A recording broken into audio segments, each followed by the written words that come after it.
Good afternoon, children.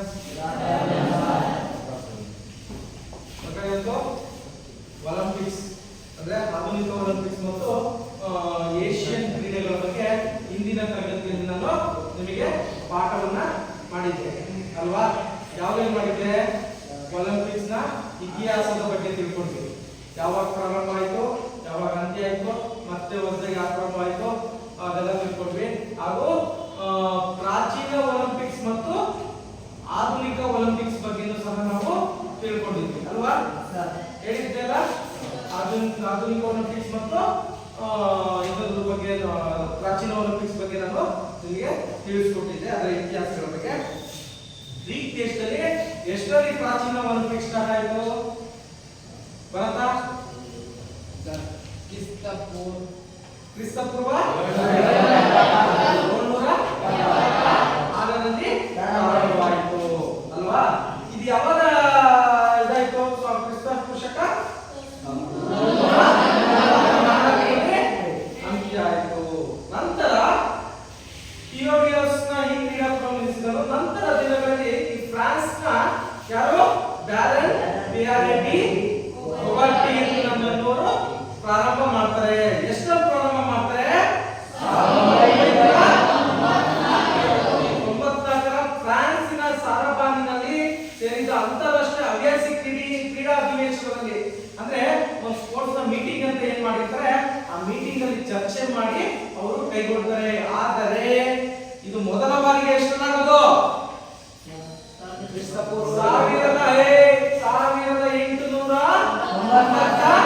1896ರಲ್ಲಿ ಈ ಒಂದು ಆಧುನಿಕ ಒಲಿಂಪಿಕ್ಸ್ ಕ್ರೀಡಾಕೂಟ ಪ್ರಾರಂಭ ಆಯಿತು. ಅರ್ಥ ಆಯ್ತಲ್ಲ? ವಿಶೇಷತೆ ಏನು ಅಂತಂದ್ರೆ ಈ ವರ್ಷ ಇದೇ ಜುಲೈ ತಿಂಗಳಲ್ಲಿ ಈ ಒಲಿಂಪಿಕ್ಸ್ ಕ್ರೀಡಾಕೂಟ ಸ್ಟಾರ್ಟ್ ಆಗ್ತಾ ಇದೆ. ಅರ್ಥ ಆಯ್ತಲ್ಲ? ಫ್ರಾನ್ಸ್ ನಲ್ಲಿ ನಿಮಗೆ ಇವತ್ತಿನ ಏನು ನೀವು ನ್ಯೂಸ್ ಪೇಪರ್ಗಳು ಯಾರು ಓದಲ್ಲ ಅನ್ಕೊಂತೀನಿ. ನೀವು ಅದನ್ನು ಓದಿದ್ರೆ ಆ ಕ್ರೀಡೆ ವಿಭಾಗ ಅಂತ ಏನಿರುತ್ತಲ್ಲ ಅದರಲ್ಲಿ ಅದರ ಇತಿಹಾಸಗಳ ಬಗ್ಗೆ ಕೊಡ್ತಾ ಇದ್ದಾರೆ. ಅದನ್ನೆಲ್ಲ ನಾನು ನಿಮಗೆ ಏನನ್ನ ಅಂತಿದ್ದೆ, ನಿಮಗೆ ಈ ಪ್ರಾಜೆಕ್ಟ್ ವರ್ಕ್ ಇದೆ. ಆ ಪ್ರಾಜೆಕ್ಟ್ ವರ್ಕ್ ನೀವೇನ್ ಮಾಡ್ಬೇಕು, ಅವನ್ನೆಲ್ಲ ಕ್ಲೀನಾಗೆ ಫೋಟೋ ಎಲ್ಲ ಕಟ್ ಮಾಡ್ಕೊಂಡು ಅದ್ರ ಬಗ್ಗೆ ಎಲ್ಲ ತಿಳ್ಕೊಂಡು ಮಾಡ್ಕೊಂಡು ಬರ್ಬೇಕು. ಗೊತ್ತಾಯ್ತಾ? ಮೊನ್ನೆ ಇವತ್ತಿಂದು ಒಂದು 15 ದಿವಸದಿಂದನೂ ಕೊಡ್ತಾ ಇದ್ದಾರೆ. ಅದ್ರ ಬಗ್ಗೆ ಯಾವತ್ತೋ ಒಂದು ದಿವಸ ಯಾರಕ್ಕೂ ಓದಿಸ್ತೇನೆ ಇಂಥ ಹುಡುಗರ ಹತ್ರ. ಮನೆ ಓದಿಸ್ತಿದ್ದೆ ಇದ್ರ ಬಗ್ಗೆ. ಹಾಗಾಗಿ ಅದರ ಇತಿಹಾಸಗಳಿದೆ, ನೀವು ಪೇಪರ್ ತಗೊಂಡು ಓದ್ಬೋದು, ತುಂಬಾ ಚೆನ್ನಾಗಿದೆ. ಇಲ್ಲಿಂದ ಕೊಡ್ತಾ ಬರ್ತಾ ಇದ್ದಾರೆ. ಅದ್ರ ಬಗ್ಗೆ ಈ ತಿಂಗಳ ಎಂಡಿಂಗ್ ಇದೆ. ನಮ್ಮ ಭಾರತೀಯ 9 ಅಥ್ಲೆಟ್ಗಳೇನೋ ಸೆಲೆಕ್ಷನ್ ಆಗಿದ್ದಾರೆ. ಬರೇ 9 ಅಥ್ಲೆಟ್, 140 ಕೋಟಿಯಲ್ಲಿ ಬರೇ 9 ಅಥ್ಲೆಟ್ಸ್. ಅಥ್ಲೆಟ್ ಅಂದ್ರೆ ಯಾರು? ಅಥ್ಲೆಟ್ಸ್ ಅಂದ್ರೆ ಯಾರಪ್ಪ? ಅಥ್ಲೆಟಿಕ್ಸ್ ನಲ್ಲಿ ಭಾಗವಹಿಸುವವರಿಗೆ ಅಥ್ಲೆಟ್ ಅಂತ ಕರೀತಾರೆ. ಅಥ್ಲೆಟಿಕ್ಸ್ ಅಂದ್ರೇನು? ಮೇಲಾಟಗಳು ಅಂತ ಕರಿತೀವಿ ಅಲ್ವಾ? ಏನಂತ ಕರಿತೀವಿ? ಮೇಲಾಟಗಳು ಅಂತ ನಾವು ಕರಿತೀವಿ. ಆ ಮೇಲಾಟಗಳಲ್ಲಿ ಭಾಗವಹಿಸುವವರು ಬರೇ 9 ಜನ. ಗೊತ್ತಾಯ್ತಲ್ಲ? ಎಲ್ಲಾ ಇದರಲ್ಲೂ ಭಾಗವಹಿಸೋದಂದ್ರೆ ಕನಿಷ್ಠ 65ರಿಂದ 70 ಜನ ಬೇಕು ಒಂದು ಅಥ್ಲೆಟಿಕ್ಸ್ ಫುಲ್ ಎಲ್ಲಾ ವಿಭಾಗಗಳಲ್ಲೂ ಭಾಗವಹಿಸಕ್ಕೆ. ಅದರಲ್ಲಿ ಅಷ್ಟು ಜನದ ಅರ್ಹತೆ ಪಡೆದವರು ಎಷ್ಟು ಜನ? 9 ಜನ. ಅರ್ಥ ಆಯ್ತಲ್ಲ? ಅದ್ರ ಬಗ್ಗೆ ಎಲ್ಲ ತುಂಬಾ ಚೆನ್ನಾಗಿದೆ ನ್ಯೂಸ್ ಪೇಪರ್ ಅಲ್ಲೆಲ್ಲ. ಅದೆಲ್ಲ ಕಲೆಕ್ಟ್ ಮಾಡಿ ಇಟ್ಕೋಬೇಕು. ನಾನು ಹೇಳ್ತೀನಿ ಪ್ರಾಜೆಕ್ಟ್ ವರ್ಕ್ ಆ ಟೈಮಲ್ಲಿ ನೀವೆಲ್ಲ ಪ್ರಾಜೆಕ್ಟ್ ವರ್ಕ್ ನ ಮಾಡ್ಕೊಡ್ಬೇಕಾಗುತ್ತೆ. ಅರ್ಥ ಆಯ್ತಲ್ಲ? ಇದ್ರ ಇತಿಹಾಸದ ಬಗ್ಗೆ ತುಂಬಾ ಚೆನ್ನಾಗಿ ಕೊಟ್ಟಿದ್ದಾರೆ. ಅದರಲ್ಲೆಲ್ಲ ಅದನ್ನ ಮಾಡ್ತೀವಿ. ನಂತರ 1894ರ ರಚಿತವಾದ ಅಂತಾರಾಷ್ಟ್ರೀಯ ಒಲಿಂಪಿಕ್ ಸಮಿತಿ ಮುಖ್ಯ ಕಚೇರಿ ಎಲ್ಲಿದೆ? ಸ್ವಿಟ್ಜರ್ಲ್ಯಾಂಡಿನ ಲುಸಾನ್ನಲ್ಲಿ ಇದೆ. ಯಾವುದು? ಒಲಿಂಪಿಕ್ಸ್ ನ ಕೇಂದ್ರ ಕಚೇರಿ. ಅರ್ಥ ಆಯ್ತಲ್ಲ? ಅದೇ ರೀತಿ ಇದು ಏನನ್ನ ಸೂಚಿಸುತ್ತೆ? ಧ್ಯೇಯವಾಕ್ಯ ಯಾವುದು? ಒಲಿಂಪಿಕ್ಸ್ ನ ಮುಖ್ಯ ಧ್ಯೇಯವಾಕ್ಯ ಯಾವ್ದು? ಸೈಟಿಯಸ್, ಫೋರ್ಟಿಯಸ್, ಅಲ್ಟಿಯಸ್. ಅಂದ್ರೆ ಇನ್ನಷ್ಟು ವೇಗ, ಇನ್ನಷ್ಟು ಎತ್ತರ, ಇನ್ನಷ್ಟು ಶಕ್ತಿ. ಅರ್ಥ ಆಯ್ತಲ್ಲ? ಅಂತಂದ್ರೆ ಇನ್ನಷ್ಟು ವೇಗ ಅಂತಂದ್ರೆ ಯಾವ್ದು ಬರುತ್ತೆ? ಓಡೋದ್ರಲ್ಲಿ ಅಥ್ಲೆಟಿಕ್ಸ್ ಬರುತ್ತೆ ಅಲ್ವಾ? ಹಾಗೂ ಇನ್ನಷ್ಟು ಎತ್ತರ ಅಂದ್ರೆ ಹೈ ಜಂಪ್, ಪೋಲೋ ವಾಲ್ಟ್,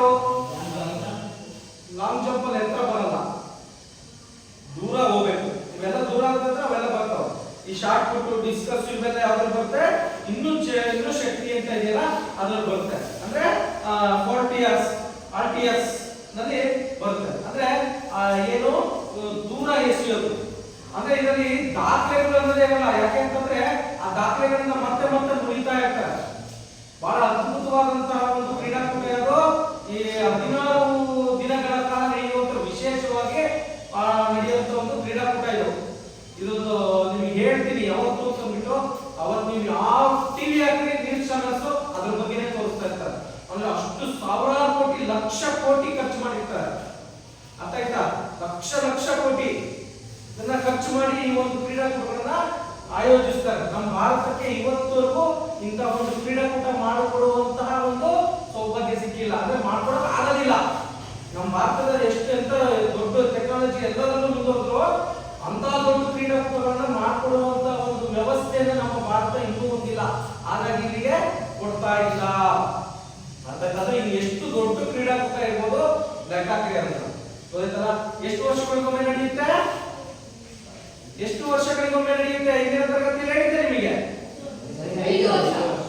4 ವರ್ಷಗಳಿಗೊಮ್ಮೆ ನಡೆಯುತ್ತೆ. ಎಷ್ಟು? 4 ವರ್ಷಗಳಿಗೊಮ್ಮೆ ನಡೆಯುತ್ತೆ. ಈಗ ಎಷ್ಟು ನಡೀತಾ ಇದೆ? 2024. ಅಂದ್ರೆ ಹಿಂದೆ ಯಾವಾಗ ನಡೆಯಿತು?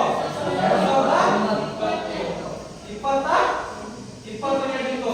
ಅದಕ್ಕಿಂತ ಮೊದಲು 2016 ಮೀನ್ಸ್ ಇದರಲ್ಲಿ ಏನೋ 20ರಲ್ಲಿ ನಡೀತು, 19ರಲ್ಲಿ ನಡಿಬೇಕಾಗಿತ್ತು. ಆ ಕೊರೋನಾ ಇದರಿಂದ ಸ್ವಲ್ಪ ಮುಂದೂಡಿ 20ರಲ್ಲಿ ಮಾಡಿದ್ರು. ಆಮೇಲೆ ಅದು ಮತ್ತೆ ಕಂಟಿನ್ಯೂ ಆಗ್ತಾ ಬಂದಿದೆ. ಗೊತ್ತಾಯ್ತಲ್ಲ? ಹೋದ ವರ್ಷ ಒಬ್ರು ಜಾವ್ಲಿನ್ ನಲ್ಲಿ ಗೋಲ್ಡ್ ಮೆಡಲ್ ಮಾಡಿದ್ರು ನೀರಜ್ ಚೋಪ್ರಾ. ನಮ್ಮ ಭಾರತದ ಏಕೈಕ ವ್ಯಕ್ತಿ ಚಿನ್ನದ ಪದಕವನ್ನ ತಂದುಕೊಟ್ಟಂತ ವ್ಯಕ್ತಿ. ಅರ್ಥ ಆಯ್ತಾ? ಇದೆಲ್ಲ ತಿಳ್ಕೊಂಡಿದೀವಲ್ವಾ? ಹಾಗೂ ಈ ಒಲಿಂಪಿಕ್ ಧ್ವಜದ ಬಗ್ಗೆ ನೋಡೋಣ. 1912ರಲ್ಲಿ ಕೊಬಟ್ಟಿನವರು ವಿನ್ಯಾಸಗೊಳಿಸ್ತಾರೆ. 1914ರಲ್ಲಿ ಪ್ಯಾರಿಸ್ ನಲ್ಲಿ ನಡೆದ ಒಲಿಂಪಿಕ್ ಸಮ್ಮೇಳನದಲ್ಲಿ ಈ ಧ್ವಜವನ್ನ ಅಧಿಕೃತವಾಗಿ ಪ್ರಸ್ತುತಪಡಿಸಲಾಯಿತು. ಮೊದಲ ಬಾರಿಗೆ 1920 ಒಲಿಂಪಿಕ್ಸ್ ಧ್ವಜವನ್ನ ಯಾವಾಗಪ್ಪ ಆರಿಸಲಾಯಿತು ಅಂತ ಕೇಳಿದಾಗ 1920 ಬೆಲ್ಜಿಯಂ ನ ಅಂಟಾರ್ಪ್ ಅನ್ನಲ್ಲಿ ಒಲಿಂಪಿಕ್ ಧ್ವಜವನ್ನ ಮೊದಲ ಬಾರಿಗೆ ಆರಿಸ್ತಾರೆ. ಅಂದ್ರೆ ಈ ಧ್ವಜ ಯಾವ ಬಣ್ಣದಲ್ಲಿದೆ? ಬಿಳಿ ಬಣ್ಣದಲ್ಲಿದೆ. ಬಿಳಿ ಬಣ್ಣದಲ್ಲಿ ಇದೆ ಅಲ್ವಾ? ಈ ರೀತಿ ಇದೆ ಅಲ್ವಾ? 5 ಬಣ್ಣಗಳನ್ನ ಹೊಂದಿದೆ. ಆ 5 ಬಣ್ಣಗಳು ಏನೆಲ್ಲ ಸೂಚಿಸುತ್ತೆ? ದೇಶಗಳು ಅಲ್ಲ, ಖಂಡಗಳನ್ನ ಸೂಚಿಸುತ್ತದೆ. ಖಂಡಗಳನ್ನ ಸೂಚಿಸುತ್ತದೆ. ನೀಲಿ ಖಂಡ ಯಾವುದನ್ನು ಸೂಚಿಸುತ್ತೆ? ಅಮೆರಿಕ. ಕಪ್ಪು ಆಫ್ರಿಕಾ. ಕೆಂಪು ಯುರೋಪ್. ಹಳದಿ ಆಸ್ಟ್ರೇಲಿಯಾ. ಗ್ರೀನ್ ಏಷ್ಯಾ ಖಂಡವನ್ನ ಸೂಚಿಸುತ್ತದೆ. ಇಲ್ಲೇ ಅಲ್ವಾ ಜಾಸ್ತಿ ಜನಸಂಖ್ಯೆ ಇರುವಂತದ್ದು. ಇನ್ನು 2 ಖಂಡ ಬರ್ತಾವಲ್ವಾ? ಯಾವ್ಯಾವ ಖಂಡ? ಆಫ್ರಿಕಾ ಇದೆ. ಒಂದು ದಕ್ಷಿಣ ಅಮೆರಿಕ ಬರುತ್ತೆ, ಇನ್ನೊಂದು ಅಂಟಾರ್ಟಿಕಾ ಬರುತ್ತೆ ಅಲ್ವಾ? 7 ಖಂಡಗಳಲ್ವಾ? 7 ಖಂಡಗಳು ಮಾಡಿದ್ವಾ ನಿಮ್ಮ ಪಾಠ? ಅದರಲ್ಲಿ 5 ಖಂಡಗಳು ಹಾಗೂ ಇದರಲ್ಲಿ ಅಮೆರಿಕ ಖಂಡದಲ್ಲೇನೆ ಉತ್ತರ ಅಮೆರಿಕ ಮತ್ತು ದಕ್ಷಿಣ ಅಮೆರಿಕ ಖಂಡಗಳು ಅಂತ ಬರುತ್ತೆ. ಅವೆರಡು ಸೇರಿ ಈ ಒಂದು ಕ್ರೀಡಾಕೂಟಗಳಲ್ಲಿ ಭಾಗವಹಿಸುತ್ತೆ. ಅಲ್ಲಿಗೆ 5 ಖಂಡಗಳು ಈ ಒಂದು ಕ್ರೀಡಾಕೂಟಗಳಲ್ಲಿ ಭಾಗವಹಿಸುತ್ತವೆ. ಒಲಿಂಪಿಕ್ ಜ್ಯೋತಿಯ ಬಗ್ಗೆ ನಾವು ಇವತ್ತು ತಿಳ್ಕೊಳ್ಳೋಣ. ಇವತ್ತು ಇದು ಏನು ಒಲಿಂಪಿಕ್ ಜ್ಯೋತಿ ಇದೆ, ತುಂಬಾ ವಿಶೇಷವಾದದ್ದು. ಏನು ವಿಶೇಷ ಹೇಳಿ ನೋಡೋಣ. ಹೆಂಗ ತೋರಿಸ್ತಾರೆ ಹಂಗೆ ಹೇಳಿ ನೋಡೋಣ. ಅಲ್ಲಿ ಓದ್ಬೇಡಿ. ಅದನ್ನ ಹೇಗೆ ಹತ್ತಿಸ್ತಾರೆ ಹೇಳಿ ನೋಡೋಣ. ಆ ಜ್ಯೋತಿಯನ್ನ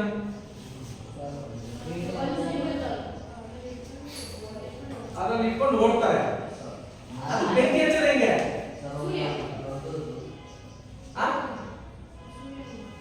ಗೊತ್ತಿಲ್ಲ. ಅದನ್ನ ಆ ಗ್ರೀಕ್ ನಲ್ಲಿ ಒಂದು ಸ್ಥಳ ಇದೆ. ಆ ಸ್ಥಳದಲ್ಲಿ ಆ ಭೂತ್ ಕನ್ನಡಿ ಇಟ್ಟಿರ್ತಾರೆ. ಆ ಭೂತ್ ಕನ್ನಡಿ ಕೆಳಗಡೆ ಏನ್ ಮಾಡ್ತಾರೆ? ಆ ಒಂದು ಬೆಂಕಿ ಹಚ್ಚುವಂತ ಒಂದು ಪದಾರ್ಥಗಳನ್ನ ಇಟ್ಟಿರ್ತಾರೆ.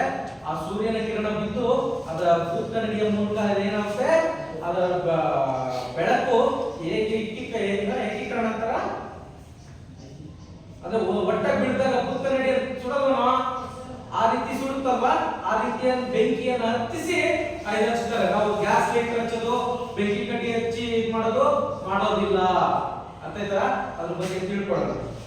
ಪ್ರಪಂಚದ ಎಲ್ಲಾ ದೇಶಗಳ ನಡುವೆ ಏಕತೆಯನ್ನು ಸಾಧಿಸಲು 1936ರ ಜರ್ಮನಿಯ ಬರ್ಲಿನ್ ಒಲಿಂಪಿಕ್ ಕ್ರೀಡಾಕೂಟದಲ್ಲಿ ಮೊಟ್ಟ ಮೊದಲ ಬಾರಿಗೆ ಒಲಿಂಪಿಕ್ ಜ್ಯೋತಿಯನ್ನು ಬೆಳಗುವ ಪದ್ಧತಿಯನ್ನು ಜಾರಿಗೆ ತರಲಾಯಿತು. ಏನ್ ಮಾಡಲಾಯಿತು? ಜಾರಿಗೆ ತರಲಾಯಿತು. ಯಾವ ಒಲಿಂಪಿಕ್ಸ್ ಅಲ್ಲಿ? ಜರ್ಮನಿಯ ಬರ್ಲಿನ್ ಒಲಿಂಪಿಕ್ಸ್ ನಲ್ಲಿ 1936ರಲ್ಲಿ. ಅರ್ಥ ಆಯ್ತಲ್ಲ? ಮೊದಲ ಬಾರಿಗೆ ಜ್ಯೋತಿಯನ್ನು ಬೆಳಗುವ ಪದ್ಧತಿಯನ್ನು ಜಾರಿಗೆ ತರಲಾಯಿತು. ಒಲಿಂಪಿಯಾ ನಗರದಲ್ಲಿ ಸೂರ್ಯನ ಕಿರಣಗಳ ಸಹಾಯದಿಂದ ಪಂಚನ್ನು ಹೊತ್ತಿಸಿದ ಜ್ಯೋತಿಯನ್ನು ಒಲಿಂಪಿಯಾದಿಂದ ಸರದಿ ಮೂಲಕ ಓಡುತ್ತದೆ. ಅಗತ್ಯವಿದ್ದಾಗ ವಿಮಾನ ಹಡಗಿನಲ್ಲಿ ಅಂದ್ರೆ ತಂದು ಕ್ರೀಡಾಂಗಣದಲ್ಲಿ ನಿರ್ಮಿಸಿರುವ ಬೃಹತ್ ಅಗ್ನಿಕುಂಡಕ್ಕೆ ಸ್ಪರ್ಶ ಮಾಡಿ ಕ್ರೀಡಾಕೂಟಕ್ಕೆ ಉದ್ಘಾಟನೆ ನೆರವೇರುತ್ತದೆ. ಈ ಕ್ರೀಡಾ ದಿನಗಳಲ್ಲಿ ಆ ಜ್ಯೋತಿ ಆರದಂತೆ ಉರಿಯಲು ಮಾರ್ಪಾಡನ್ನ ಮಾಡಿರುತ್ತಾರೆ. ಅಂದ್ರೆ ಈ ಜ್ಯೋತಿ ಒಂದು ಸರಿ ತಗೊಂಡಾಗ ಅವತ್ತು ಉದ್ಘಾಟನಾ ಸಮಾರಂಭದ ದಿವಸ ಆ ಜ್ಯೋತಿಯನ್ನ ಹಚ್ಚುತ್ತಾರೆ. ಎಲ್ಲಿ? ಆ ಒಂದು ಕ್ರೀಡಾಂಗಣ ಏನು ಇರುತ್ತೆ, ಆ ಕ್ರೀಡಾಂಗಣದಲ್ಲಿ ಒಂದು ಜ್ಯೋತಿದೊಂದು ದೊಡ್ಡ ಕುಂಡ ಇರುತ್ತೆ. ಏನ್ ಈ ಬಿಲ್ಡಿಂಗ್ ಗಿಂತ ದೊಡ್ಡದೇ ಇರುತ್ತದು. 16 ದಿನನೂ ಸಹ ಅದು ಉರಿಬೇಕ್ತಾ ಇರುತ್ತೆ, ಬೆಂಕಿ ಉರಿತಾ ಇರುತ್ತೆ. ಆ ರೀತಿ ನೋಡ್ಕೊಳ್ಳುವಂತ ಒಂದು ವ್ಯವಸ್ಥೆಯನ್ನ ಮಾಡಿರ್ತಾರೆ. ನಿಮ್ಗೆ ಈಗಿನ ಹೇಳ್ತೆ ಯಾವುದರ ಮೂಲಕ? ಒಲಿಂಪಿಯಾ ಎನ್ನುವ ಒಂದು ನಗರದಲ್ಲಿ ಏನ್ ಮಾಡ್ತಿದ್ರು? ಸೂರ್ಯನ ಕಿರಣಗಳ ಸಹಾಯದಿಂದ ಪಂಚನ್ನು ಮೀನ್ಸ್ ಏನ್ ಹಿಡ್ಕೊಂತೀವಿ ಗೊತ್ತಾ? ಕ್ರೀಡಾ ಜ್ಯೋತಿ ಹಿಡ್ಕೊಂತೀವಲ್ಲ, ಆ ಜ್ಯೋತಿಯನ್ನ ಹಿಡ್ಕೊಂಡು ಏನ್ ಮಾಡ್ತಾರೆ? ಜ್ಯೋತಿಯನ್ನು ಒಲಿಂಪಿಯಾದಿಂದ ಸರದಿ ಮೂಲಕ ಓಡುತ್ತಾರೆ. ಅಂದ್ರೆ ಸರದಿಯ ಮೂಲಕ ಓಡುತ್ತಾರೆ. ಏನ್ ಮಾಡ್ತಾರೆ ಅಂತಂದ್ರೆ ಅವುಗಳನ್ನ ದೇಶದಿಂದ ದೇಶಕ್ಕೆ ಸಾಗಿಸ್ತಾರೆ. ಆ ಜ್ಯೋತಿಯನ್ನ ಇನ್ನೊಂದು ಸ್ವಲ್ಪ ದಿನದಲ್ಲೇ ಆ ಜ್ಯೋತಿಯನ್ನ ಹಚ್ಚಿಸ್ತಾರೆ. ಈ ತಿಂಗಳಲ್ಲಿ ಸ್ಟಾರ್ಟ್ ಆಗುತ್ತಲ್ವಾ, ಇನ್ನೊಂದು ಸ್ವಲ್ಪ ದಿವಸದೊಳಗೆ ಆ ಜ್ಯೋತಿನ ಹಚ್ತಾರೆ. ಅದೆಲ್ಲ ಪೇಪರ್ ಅಲ್ಲಿ ಬರುತ್ತೆ, ಟಿವಿಯಲ್ಲೂ ಬರುತ್ತೆ. ಅದನ್ನ ಪ್ರತಿ ದೇಶಕ್ಕೂ ಸಹ ತಗೊಂಡ್ಬರ್ತಾರೆ. ತಗೊಂಬಂದು ಏನ್ ಮಾಡ್ತಾರೆ? ಆ ಜ್ಯೋತಿಯನ್ನ ನಮ್ಮ ಭಾರತಕ್ಕೂ ಸಹ ತಂದಾಗ ನಮ್ಮ ದೇಶದಲ್ಲಿ ಯಾರು ಹೆಸರಾಂತ ಕ್ರೀಡಾಪಟುಗಳು ಇರ್ತಾರೆ ಅಂತವರು ಆ ಜ್ಯೋತಿಯನ್ನ ಸ್ವೀಕರಿಸಿ ಏನ್ ಮಾಡ್ತಾರೆ? ಸ್ವಲ್ಪ ದೂರ ಹೋಗಿ ಮತ್ತೆ ಬೇರೆ ದೇಶಕ್ಕೆ ಗಡಿಗೆ ಹೋಗಿ ಅಲ್ಲಿ ಆ ದೇಶದ ಹೆಸರಾಂತ ಕ್ರೀಡಾಪಟು ಯಾರಿರ್ತಾರೆ ಅವ್ರ ಕೈಲಿ ಅದನ್ನ ಕೊಡ್ತಾರೆ. ಈ ರೀತಿ ಸಾಗಿಸ್ತಾ ಹೋಗ್ತಾರೆ. ವಿಮಾನದಲ್ಲಿ ಮತ್ತು ಹಡಗಿನಲ್ಲಿ ಯಾವಾಗ ತಗೊಂಡು ಹೋಗ್ತಾರೆ?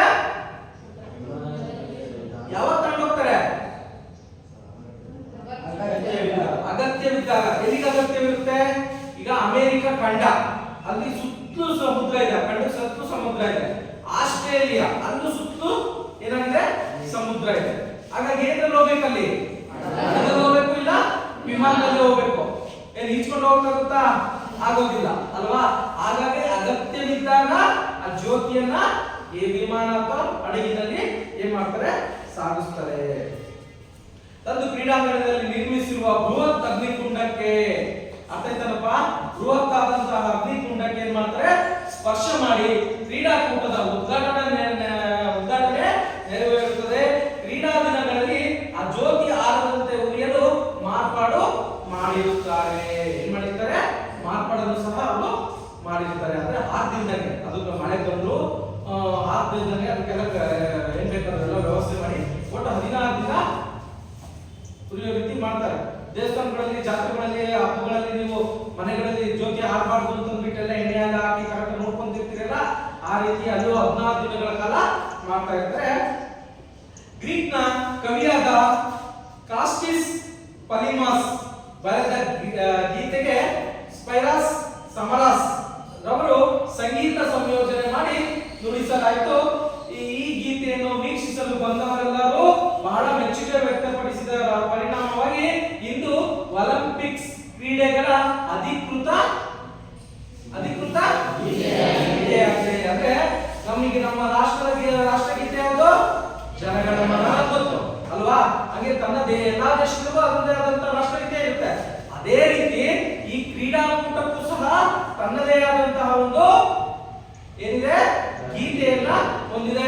ಪ್ರತಿ 4 ವರ್ಷಗಳಿಗೊಮ್ಮೆ ಎಲ್ಲೇ ಪ್ರಾರಂಭ ಮಾಡಿದ್ರು ಮುಕ್ತಾಯ ಸಮಾರಂಭದಲ್ಲಿ ಏನ್ ಮಾಡ್ತಾರೆ, ಈ ಒಂದು ಪೈರಸ್ ಸಮಾಸ್ ಅನ್ನೋ ಒಂದು ಗೀತೆಯನ್ನ ಆಡ್ತಾರೆ. ಅಂದ್ರೆ ಇದು ಫಾರಿನ್ ಅಂದ್ರೆ ವಿದೇಶದ ಹಾಡಾಗಿರೋದ್ರಿಂದ ಅದು ಅಲ್ಲಿ ಮಾಡ್ತಾರೆ. ತಿಳಿದಿರ್ಲಿ, ಏನ್ ತಿಳಿದಿರ್ಲಿ, ಬೇಸಿಗೆ ಒಲಿಂಪಿಕ್ಸ್ ಕ್ರೀಡಾಕೂಟ ಹಾಗೂ ಚಳಿಗಾಲದ ಒಲಿಂಪಿಕ್ಸ್ ಕ್ರೀಡಾಕೂಟ ಎಂಬ 2 ದಿನಗಳಲ್ಲಿ ಒಲಿಂಪಿಕ್ಸ್ ಕ್ರೀಡಾಕೂಟವನ್ನ ಸಂಘಟಿಸಲಾಗುತ್ತದೆ.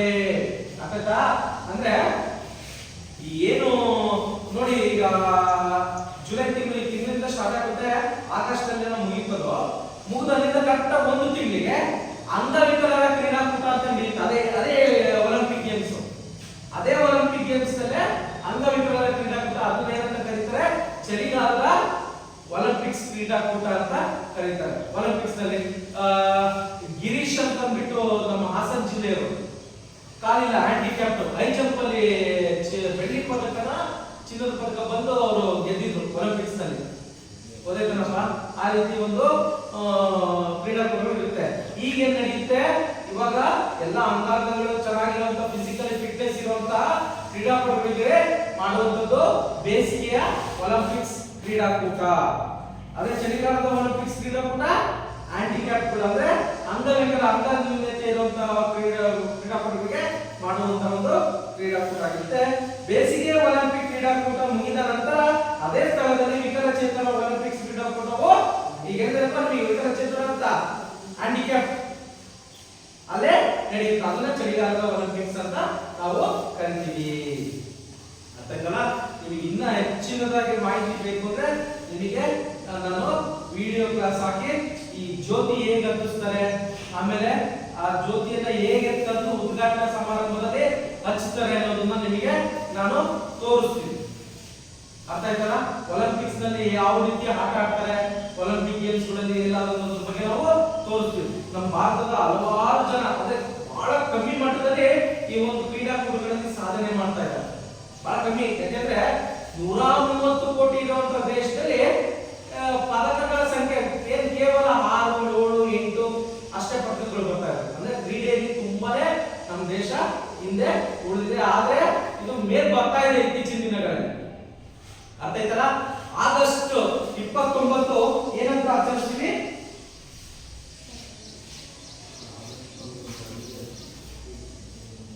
ಆಗಸ್ಟ್ ಹೇಳಿ ನೋಡೋಣ. ರಾಷ್ಟ್ರೀಯ ಕ್ರೀಡಾ ದಿನವನ್ನಾಗಿ ಆಚರಿಸ್ತೀವಿ. ಯಾರ ನೆನಪಿಗಾಗಿ? ಯಾರ ನೆನಪಿಗಾಗಿ ನೋಡೋಣ ಹೇಳಿ. ಯಾರ ನೆನಪಿಗಾಗಿ? ಯಾರು? ಧ್ಯಾನ್ ಚಂದ್ ಎನ್ನುವರ ಒಂದು ಹೆಸರಿನಲ್ಲಿ ಆಚರಿಸ್ತೀವಿ ಅಲ್ವಾ? ಯಾಕೆ ಅವರ ಹೆಸರಲ್ಲಿ ಕ್ರೀಡಾ ದಿನಾಚರಣೆಯನ್ನು ಆಚರಿಸ್ತೀವಿ? ಅವರು ಹಾಕಿ ಆಟನ ಪರಿಚಯ ಮಾಡೋದು. ಹಾಕಿ ಆಟವನ್ನ ಅತ್ಯದ್ಭುತವಾಗಿ ವಿಶ್ವ ಮಟ್ಟದಲ್ಲಿ ನಮ್ಮ ಭಾರತ ತಂಡವನ್ನ ಗೆಲ್ಲಿಸುವಂತ ಮಾಡಿದಂತ ಪ್ರಮುಖ ವ್ಯಕ್ತಿ ಯಾರು? ಧ್ಯಾನ್ ಚಂದ್. ಈ ಹಾಕಿ ಕ್ರೀಡೆ ನಿಮಗೆ ಪಾಠ ಬಂದ ನಾನು ಮಾಡ್ತೀನಿ, ಹೆಂಗ್ ಬಂತು ಏನು ಅಂತ. ಆ ಬ್ರಿಟಿಷರು ಆಟ, ಅದು ಇಂಗ್ಲೆಂಡ್ ಇದ್ದು, ಅವರು ಏನ್ ನಮ್ಮ ಭಾರತವನ್ನ ಆಳ್ವಿಕೆ ಮಾಡಕ್ ಬಂದಿದ್ರು ಸೈನಿಕರುಗಳು, ಅವರು ಟೈಮ್ ಪಾಸಿಗೋಸ್ಕರ ಆಟ ಆಡ್ತಿದ್ದಂತ ಆಟ ಇವತ್ತೇನಾಯ್ತು, ಜನಪ್ರಿಯಗೊಂಡು ಅದರಲ್ಲಿ ನಮ್ಮ ಭಾರತದ ಧ್ಯಾನ್ ಚಂದ್ ಅವರು ಏನ್ ಮಾಡಿದ್ರು, ಒಂದು ಕ್ರೀಡಾ ಜಗತ್ತಿಗೆ ಒಲಿಂಪಿಕ್ಸ್ ಕ್ರೀಡಾಕೂಟದಲ್ಲಿ ಸತತವಾಗಿ 7 ಬಾರಿ, ಎಷ್ಟು 7 ಬಾರಿ ಚಿನ್ನದ ಪದಕವನ್ನು ನಮ್ಮ ಭಾರತಕ್ಕೆ ತಂದು ಕೊಡ್ತಾರೆ. ಆಮೇಲೆ ನಂತರ ಬರ್ತಾ ಬರ್ತಾ ಬರ್ತಾ ಬೆಳ್ಳಿ ಪದಕ, ಆಮೇಲೆ ಕಂಚಿನ ಪದಕ, ಹಿಂಗೆ ಪಡಿತಾ ಹಿಂದೆ ಆಗಿತ್ತು. ಆದ್ರೆ 2020 ಈ ಒಲಿಂಪಿಕ್ಸ್ ನಲ್ಲಿ ಭಾರತ ಎಷ್ಟೇ ಪದಕ ಗಳಿಸುತ್ತೆ? ಕಂಚಿನ ಪದಕ. ಅಂದ್ರೆ 3ನೇ ಸ್ಥಾನವನ್ನ ಒಲಿಂಪಿಕ್ಸ್ ನಲ್ಲಿ ಬಹಳ ವರ್ಷಗಳ ನಂತರ, ತುಂಬಾ ವರ್ಷಗಳ ನಂತರ ನಮ್ಮ ಭಾರತ ಕಂಚಿನ ಪದಕವನ್ನು ಗಳಿಸ್ತು ಇತ್ತೀಚಿನ ದಿನಗಳಲ್ಲಿ ಹೋದ ಒಲಿಂಪಿಕ್ಸ್ ನಲ್ಲಿ. ಅಂದ್ರೆ ಆ ಧ್ಯಾನ್ ಚಂದ್ ಅವರು ಎಷ್ಟು ಮಟ್ಟಿಗೆ ಹಾಕಿಯನ್ನ ಆಟ ಆಡ್ತಾ ಇದ್ರು ಅನ್ನೋದನ್ನ ನಿಮಗೆ ತಿಳ್ಕೊಳ್ಳಿ. 7 ಬಾರಿ ಚಿನ್ನದ ಪದಕವನ್ನು ತಂದಿದ್ರು, ಹಾಗೂ ಸುಮಾರು ಒಂದು 4 ರಿಂದ 5 ಬಾರಿ ಬೆಳ್ಳಿ ಪದಕ, ಆಮೇಲೆ 2 ರಿಂದ 3 ಬಾರಿ ಕಂಚಿನ ಪದಕವನ್ನ ಸಹ ಅವರು ತಂದುಕೊಟ್ಟಿದ್ರು. ಹಾಗಾಗಿ ಆ ಒಂದು ಸಾಧನೆ ಮಾಡಿದ ಎಲ್ಲಾ ಕ್ರೀಡಾಪಟುಗಳು ಧ್ಯಾನ್ ಚಂದ್ ಅವರಿದ್ರು. ಆ ಧ್ಯಾನ್ ಚಂದ್ ಆಡಿದ್ದಕ್ಕೋಸ್ಕರನೇ ಆ ಒಂದು ಕ್ರೀಡಾಕೂಟದಲ್ಲಿ ಗೆದ್ರು. ಹಾಗಾಗಿ ಅವರ ಒಂದು ನೆನಪಿಗಾಗಿ ಏನ್ ಮಾಡಿದ್ರು, ಕ್ರೀಡಾ ದಿನಾಚರಣೆಯನ್ನ ಮಾಡಬೇಕು, ಅವರ ಹುಟ್ಟಿದ ದಿನದಂದು ಕ್ರೀಡಾ ದಿನಾಚರಣೆಯನ್ನು ಮಾಡಬೇಕು ಅಂತ ಅಂದ್ಬಿಟ್ಟು ಆಗಸ್ಟ್ 29ರಂದು ಅವರು ಹುಟ್ಟಿದ್ರು. ಆ ದಿನವನ್ನಾಗಿ ನಾವು ಏನಂತ ಆಚರಿಸ್ತೀವಿ, ರಾಷ್ಟ್ರೀಯ ಕ್ರೀಡಾ ದಿನ ಅಂತಂದು ನಾವು ಆಚರಿಸ್ತೀವಿ. ಅವರು ಎಷ್ಟು ಮಟ್ಟಿಗೆ ಆಟ ಆಡ್ತಾ ಇದ್ರು ಅಂದ್ರೆ, ಅಲ್ಲಿ ಯಾವುದೋ ಒಂದು ದೇಶದಲ್ಲಿ ಕಥೆ ಇದು, ಯಾವುದೋ ಒಂದು ದೇಶದಲ್ಲಿ ಆಟ ಆಡಕ್ ಹೋದಾಗ ಆ ಒಂದು ಆಟವನ್ನು ನೋಡಿ ಹಾಕಿದಂತ ಹಾಕಿ ಸ್ಟಿಕ್ ಇತ್ತು ಅಂತ, ಹಾಕಿ ಸ್ಟಿಕ್ ಆಟ ಗೊತ್ತಾ, ಈ ಪೊಕೆ ಟೈಪ್ ಇರುತ್ತೆ, ಗೊತ್ತಿದೆಯಲ್ಲ?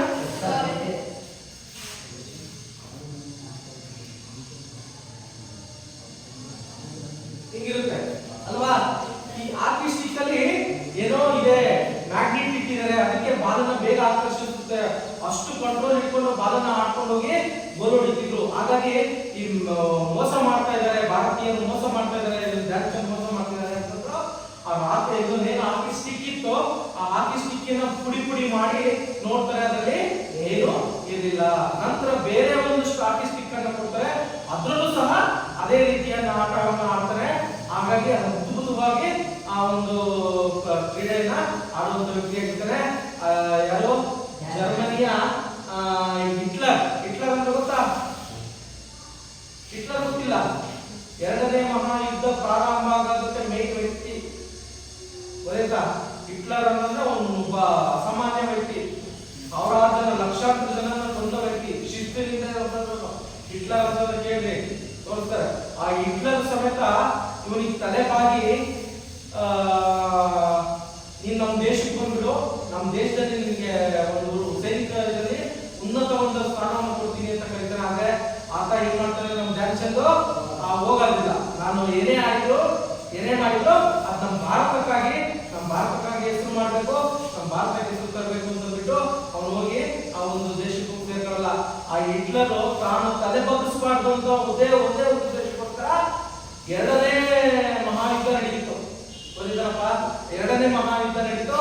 ಆ ಯುದ್ಧ ನಡೆದು ಆದ್ರೆ ಇವನು ಭಾರತದ ನಮ್ಮ ಧ್ಯಾನ್ ಚಂದ್ ಒಬ್ಬರಿಗೆ ತಲೆಬಾಗಿ ನೀವು ನಮ್ಮ ದೇಶದ ಸೈನಿಕರಿಗೆ ಸೇರ್ಕೊಳ್ಳಿ ಅಂತ ಕೇಳ್ಕೊಳ್ತಾರೆ. ಅಂದ್ರೆ ಆ ಎಷ್ಟು ಮಟ್ಟಿಗೆ ಈ ಒಂದು ಕ್ರೀಡೆಯನ್ನ ಬೆಳೆಸಿದ್ರು ಅವರು. ಈ ಒಲಿಂಪಿಕ್ಸ್ ಅನ್ನ ಪದಕಗಳನ್ನ ತಂದುಕೊಟ್ಟಿದ್ರು. ಹಾಗಾಗಿ ಇವತ್ತು ಕ್ರೀಡಾ ದಿನಾಚರಣೆಯನ್ನು ನಾವು ಆಚರಿಸ್ತೀವಿ. ಈಗ ಏಷ್ಯನ್ ಕ್ರೀಡೆಗಳು, ಯಾವುದು ಏಷ್ಯನ್ ಕ್ರೀಡೆಗಳು. ಏಷ್ಯನ್ ಕ್ರೀಡೆಗಳು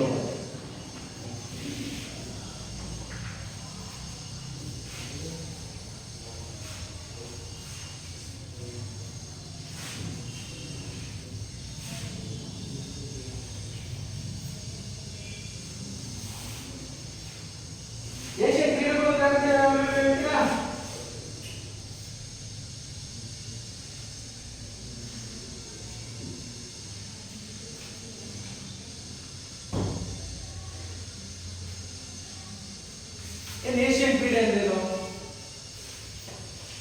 ಹೇಳಿ ನೋಡೋಣ. ಏಷ್ಯನ್ ಕ್ರೀಡೆಗಳು ಅಂದ್ರೇನು? ಅಲ್ಲಿ ಓದ್ಕೊಂಡು ಹೇಳೋದ್ರೆ ನೀವೇ ಬೇಕಾ? ಏಷ್ಯನ್ ಕ್ರೀಡೆಗಳು ಅಂದ್ರೇನು? ತುಂಬಾ ಈಸಿ ಇದೆ.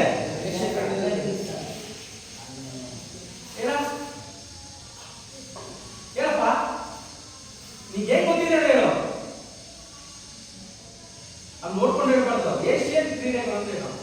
ಸುಜನ್ ಹೇಳ, ಸುಜನ್ ಹೇಳೋ, ಗೊತ್ತಿದ್ರೆ ಹೇಳಿ.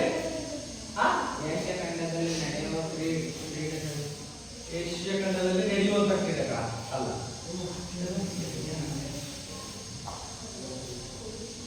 ಹೇಳಪ್ಪ, ಏಷ್ಯನ್ ಕ್ರೀಡೆಗಳು ಅಂದ್ರೇನು? ಅಲ್ಲಿ ನೋಡ್ಕೊಂಡು ಹೇಳೋದಲ್ಲ, ಸ್ವಲ್ಪ ಹೇಳ.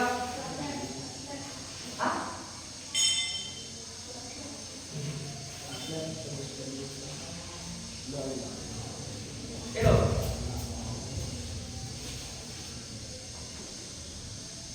ಹೇಳಪ್ಪ, ಗೊತ್ತಿಲ್ಲ, ಕೂತ್ಕೊಳ್ಳಿ.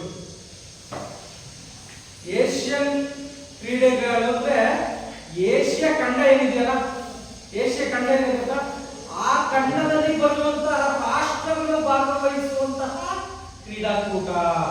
ಅರ್ಥ ಆಯ್ತಾ? ಏನೇನು ಏಷ್ಯನ್ ಕ್ರೀಡಾಕೂಟ? ಏಷ್ಯನ್ ಗೇಮ್ಸ್ ಅಂದ್ರೇನು? ಯಾವ ಖಂಡ? ಏಷ್ಯಾ ಖಂಡದಲ್ಲಿ ಬರುವಂತಹ ಎಷ್ಟು ದೇಶಗಳಿದಾವೋ ಅಷ್ಟು ದೇಶಗಳು ಭಾಗವಹಿಸುವಂತಹ ಕ್ರೀಡಾಕೂಟಕ್ಕೆ ನಾವು ಏನಂತ ಕರಿತೀವಿ? ಏಷ್ಯನ್ ಕ್ರೀಡಾಕೂಟ. ಆದರೆ ಒಲಿಂಪಿಕ್ ಕ್ರೀಡಾಕೂಟ ಆ ರೀತಿಯಲ್ಲ. ಇಡೀ ವಿಶ್ವದಲ್ಲೇ ಆಯ್ಕೆಯಾದಂತಹ ದೇಶಗಳು, ಅಂದ್ರೆ ಯಾವ ದೇಶ ಬೇಕಾದ್ರೂ ಆಗ್ಬೋದು, ಅಲ್ಲಿ ಆಯ್ಕೆಯಾದಂತಹ ಕ್ರೀಡಾಪಟುಗಳು ಭಾಗವಹಿಸಬಹುದು. ಇಡೀ ವಿಶ್ವದಾದ್ಯಂತ ಯಾವ ದೇಶ ಬೇಕಾದ್ರೂ ಭಾಗವಹಿಸಬಹುದು. ಆದರೆ ಈ ಏಷ್ಯನ್ ಕ್ರೀಡಾಕೂಟದಲ್ಲಿ ಏಷ್ಯಾ ಖಂಡಕ್ಕೆ ಸಂಬಂಧಪಟ್ಟಂತಹ ದೇಶಗಳು ಮಾತ್ರ ಭಾಗವಹಿಸಬೇಕು. ಗೊತ್ತಿತ್ತಲ್ಲ? ಎಷ್ಟು ದೇಶಗಳು ಬರ್ತಾವೆ ಅನ್ನೋದು ಗೊತ್ತಿದೆಯಾ? ಅಲ್ಲಿಲ್ಲ. ಭಾರತ, ಚೀನಾ, ಜಪಾನ್, ಉತ್ತರ ಕೊರಿಯಾ, ದಕ್ಷಿಣ Korea, Pakistan, Sri Lanka, Myanmar, Bangladesh, Burma, Nepal, Kazakhstan, ಆಮೇಲೆ Iran, Afghanistan, Kazakhstan, China, Japan ಹೇಳಿದ್ನಲ್ಲ, ಚೀನಾ, ಜಪಾನ್, ಸುಮಾರು 15-16 ದೇಶಗಳು ಬರ್ತಾವೆ ನಮ್ಮ ಏಷ್ಯಾ ಖಂಡದಲ್ಲಿ. ಅಷ್ಟು ಖಂಡಗಳಿಂದಲೂ ಸಹ ಭಾಗವಹಿಸ್ತವೆ. ಅರ್ಥ ಆಯ್ತಲ್ಲ? ಅಷ್ಟು ದೇಶಗಳು ಸಹ ಭಾಗವಹಿಸ್ತವೆ. ಆಮೇಲೆ ಸಿಂಗಾಪುರ್, ಆಮೇಲೆ ಮಲೇಷಿಯಾ, ಗೊತ್ತಾಯ್ತಲ್ಲ? ಇವೆಲ್ಲವೂ ಸಹ ಸುಮಾರು 15-16 ದೇಶಗಳಿದೆ. ಅಷ್ಟು ದೇಶಗಳು ಸಹ ಈ ಒಂದು ಕ್ರೀಡಾಕೂಟಗಳಲ್ಲಿ ಭಾಗವಹಿಸುತ್ತೆ.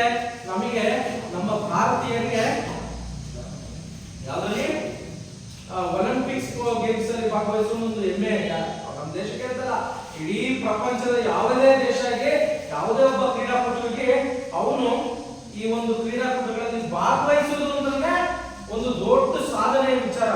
ಅಂತದ್ರಲ್ಲಿ ಅವನು ಅಲ್ಲಿ ಗೆಲ್ತಾರೆ ಅಂದ್ರೆ, ಚಿನ್ನದ ಪದಕ ಇದು ಮಾಡ್ತಾರೆ, ಇಡೀ ವಿಶ್ವದಲ್ಲಿ ಯಾರ ಕೈಲೂ ಮಾಡಕ್ಕಂತ ಸಾಧನೆಯನ್ನ ಅಲ್ಲಿ ಮಾಡೋದಕ್ಕೆ ಆಗುತ್ತೆ. ಗೊತ್ತಾ? ಅವನೇ ಅತ್ಯಂತ ಶಕ್ತಿಶಾಲಿ ವ್ಯಕ್ತಿ ಆಗ್ತಾನೆ. ಒಬ್ಬ ಅತ್ಯುತ್ತಮ ಕ್ರೀಡಾಪಟುವಿಗೆ ಅಲ್ಲಿ ಏನ್ ಪದಕ ಗೆಲ್ತಿದ್ದಾರೋ ಅವರೇ ಆಗೋದು. ಗೊತ್ತಾಯ್ತಲ್ಲ? ಏಷ್ಯನ್ ಕ್ರೀಡೆಗಳ ಬಗ್ಗೆ ತಿಳ್ಕೊಳ್ಳೋಣ. ಎರಡನೇ ಮಹಾಯುದ್ಧದ ನಂತರ ಏಷ್ಯಾ ಖಂಡದ ಬಹುತೇಕ ರಾಷ್ಟ್ರಗಳು ಸ್ವತಂತ್ರವಾದವು. ಹೀಗೆ ಹೊಸದಾಗಿ ಸ್ವತಂತ್ರವಾದ ಎಲ್ಲಾ ರಾಷ್ಟ್ರಗಳ ನಡುವೆ ಸಹಕಾರ ಮತ್ತು ಐಕ್ಯತೆಯನ್ನು ಸಾಧಿಸಲು ಏಷ್ಯಾ ಖಂಡದ ರಾಷ್ಟ್ರಗಳು ಅಂತಾರಾಷ್ಟ್ರೀಯ ಮಟ್ಟದಲ್ಲಿ ತಮ್ಮ ಶಕ್ತಿ ಮತ್ತು ಸ್ಥಾನವನ್ನು ಪ್ರದರ್ಶಿಸಲು ಒಂದು ಹೊಸ ವಿಧಾನದ ಸ್ಪರ್ಧೆಗಳನ್ನ ಏರ್ಪಡಿಸಬೇಕೆಂದು ಬಯಸಿದವು. ಆಯ್ತಾ? ಎರಡನೇ ಮಹಾಯುದ್ಧ ಏನ್ ಹೇಳಿದ್ದ ನಿಮಗೆ? ಎರಡನೇ ಮಹಾಯುದ್ಧ ಯಾವಾಗ ಸ್ಟಾರ್ಟ್ ಆಯ್ತು ಅಂತ ಹೇಳಿ ಗೊತ್ತಿದೆಯಾ? ಮೊದಲನೇ ಮಹಾಯುದ್ಧ, ಎರಡನೇ ಮಹಾಯುದ್ಧ, ಇವುಗಳನ್ನ ನಿಮ್ಮ ಸಮಾಜ ಶಿಕ್ಷಣ ಟೀಚರ್ಸ್ ಹತ್ರ ಕೇಳಿ ಹೇಳ್ತಾರೆ. ವಿಶ್ವವಿದ್ಯಾಲಯಗಳಲ್ಲಿ ಇರೋದು ಅಂದ್ರೆ ಎರಡು ಗುಂಪುಗಳಾಗೋದು. ಇಲ್ಲಿ ಉದಾಹರಣೆ ಕೊಡ್ಬೇಕು ಅಂತಂದ್ರೆ, ಇಲ್ಲಿ ಯಾರೋ ಇಬ್ರು ಜಗಳ ಆಡ್ತಿರ್ತಾರೆ, ಹುಡುಗಿರಲ್ಲೇ ಇಬ್ರು ಜಗಳ ಆಡ್ತಿರ್ತೀರಿ. 3 ಜನ ನಿನಗೆ ಸಪೋರ್ಟ್ ಮಾಡ್ತಾರೆ, ಇನ್ನೊಂದು 3 ಜನ ಇನ್ನೊಬ್ರು ಸಪೋರ್ಟ್ ಮಾಡ್ತಾರೆ. ಅವಾಗ ಜಗಳ ಸಣ್ಣದಾಗುತ್ತೆ, ದೊಡ್ಡದಾಗುತ್ತೆ ಅಲ್ವಾ? ಹಂಗೆ ಕೆಲವೊಂದು ದೇಶಗಳು, ಅಮೆರಿಕ ಮತ್ತು ಜಪಾನ್ ಎರಡು ಬೇರೆ ಬೇರೆ ದೇಶಗಳು. ಗೊತ್ತಾಯ್ತಲ್ಲಪ್ಪ?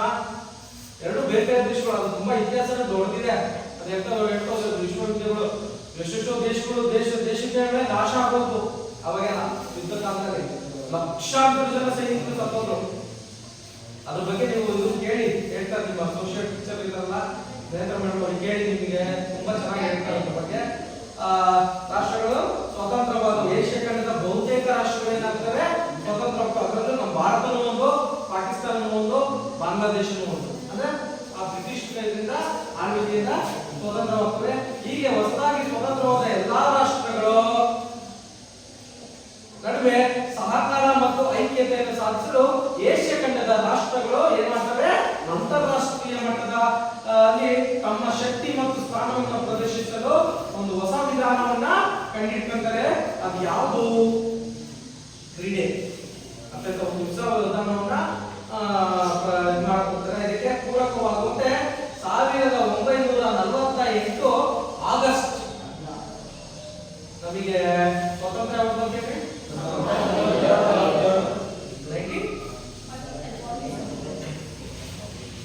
ಬರತ್ತಾ ಇದು ಭರತ್ 1947 ಯಾವತ್ತು ಡೇಟು ಆಗಸ್ಟ್ 15 15 ಅಲ್ಲ 14 ಮಧ್ಯರಾತ್ರಿ. ಹಾಗಾಗಿ ನಾವು 15ನೇ ತಾರೀಕು ಸ್ವತಂತ್ರ ದಿನಾಚರಣೆಯನ್ನ ಆಚರಿಸ್ತೀವಿ. ನೋಡಿ ಅಲ್ಲಿಂದ ಒಂದು ವರ್ಷಕ್ಕೆ 1948 ಆಗಸ್ಟ್ 14 ಅಂದ್ರೆ ಅದು ಕರೆಕ್ಟ್ ಒಂದು ವರ್ಷದಿಂದ ಲಂಡನ್ ಒಲಿಂಪಿಕ್ಸ್ ನಲ್ಲಿ ಇಂಡಿಯನ್ ಒಲಿಂಪಿಕ್ಸ್ ಕಮಿಟಿ ಪ್ರತಿನಿಧಿಯಾಗಿ ಶ್ರೀ ಗುರುದತ್ ಸೋಂದಿ ಅವರು ಭಾಗವಹಿಸಿದರು. ಏನ್ ಸ್ವತಂತ್ರ ಸಿಕ್ಕಿ ಜಸ್ಟ್ ಒಂದೇ ವರ್ಷ ಕರೆಕ್ಟ್ ಒಂದು ವರ್ಷಕ್ಕೆ ಲಂಡನ್ ನಲ್ಲಿ ನಡೆದಂತಹ ಒಲಿಂಪಿಕ್ಸ್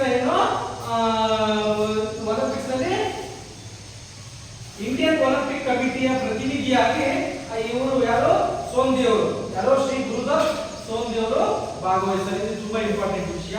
ಇದು ನಾವು ಟೆಸ್ಟ್ ಎಕ್ಸಾಮ್ ಗಳಲ್ಲಿ ಕೇಳ್ತೀವಿ.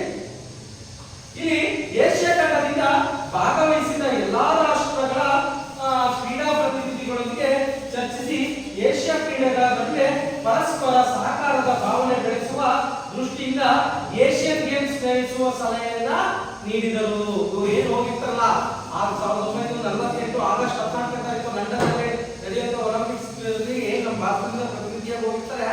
ಇವರು ಏನ್ ಮಾಡ್ತಾರೆ ಅಂದ್ರೆ ಆ ಒಂದು ಒಲಿಂಪಿಕ್ಸ್ ಕ್ರೀಡಾಕೂಟದಲ್ಲಿ ಭಾಗವಹಿಸಿದಂತಹ ನಮ್ಮ ಏಷ್ಯಾ ಖಂಡದ ಯಾವ್ಯಾವ ರಾಷ್ಟ್ರಗಳು ಇರ್ತವೆ ಆ ರಾಷ್ಟ್ರದ ಪ್ರತಿನಿಧಿಗಳನ್ನೆಲ್ಲ ಏನ್ ಮಾಡ್ತಾರೆ ಈಗ ಒಂದು ಕಾನ್ಫರೆನ್ಸ್ ಹಾಲ್ ಕೂರಿಸ್ಕೊಂಡು ಈ ರೀತಿ ಒಲಿಂಪಿಕ್ ಗೇಮ್ಸ್ ನಡೀತಿದೆಯಲ್ಲ ಅದೇ ರೀತಿ ನಮ್ಮ ಏಷ್ಯಾ ಖಂಡದಲ್ಲಿರುವಂತಹ ಎಷ್ಟು ದೇಶಗಳಿದ್ದಾವೋ ಅವೆಲ್ಲವೂ ಸೇರಿ ಒಂದು ಏಷ್ಯಾ ಕ್ರೀಡಾಕೂಟವನ್ನು ಮಾಡೋಣ ಅಂತ ಏನ್ ಮಾಡ್ತಾರೆ ಒಂದು ನಿರ್ಧಾರವನ್ನು ಮಾಡ್ತಾರೆ.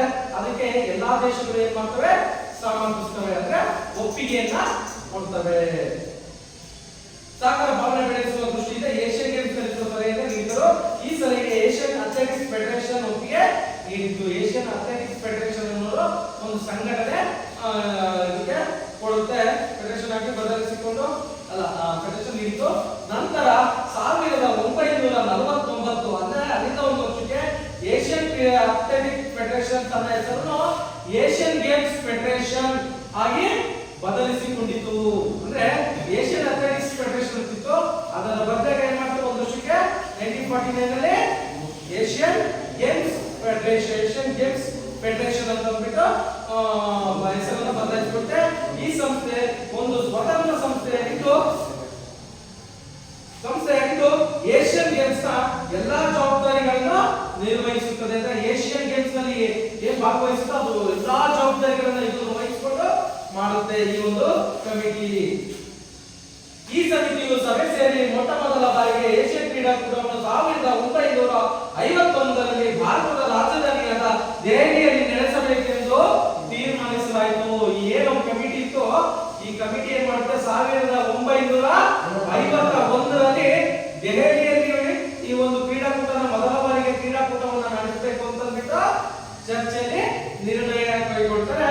ಅದರಂತೆ ಈ ಕ್ರೀಡಾಕೂಟವು ಯಶಸ್ವಿಯಾಗಿ ಪ್ರಾರಂಭವಾಗಿ ಅಲ್ಲಿಂದ ಪ್ರತಿ 4 ವರ್ಷಗಳಿಗೊಮ್ಮೆ ಸದಸ್ಯತ್ವ ಹೊಂದಿರುವ ಬೇರೆ ಬೇರೆ ದೇಶಗಳಲ್ಲಿ ಈ ಕ್ರೀಡಾಕೂಟವನ್ನ ನಡೆಯುತ್ತಾ ಬಂದಿದೆ. ಅಂದ್ರೆ ಈ ಸದಸ್ಯತ್ವ ರಾಷ್ಟ್ರಗಳೇ ಏನು ಏಷ್ಯಾ ಖಂಡದಲ್ಲಿರುವಂತ ದೇಶಗಳೇ ಅದರಲ್ಲಿ ಪ್ರತಿ 4 ವರ್ಷಗಳಿಗೊಮ್ಮೆ. ಅಂದ್ರೆ ನೋಡಿ ಇಲ್ಲಿ ನಿಮಗೆ 2020 ನಡೆಯುತ್ತಲ್ವಾ ಇದು 2022 ಇದು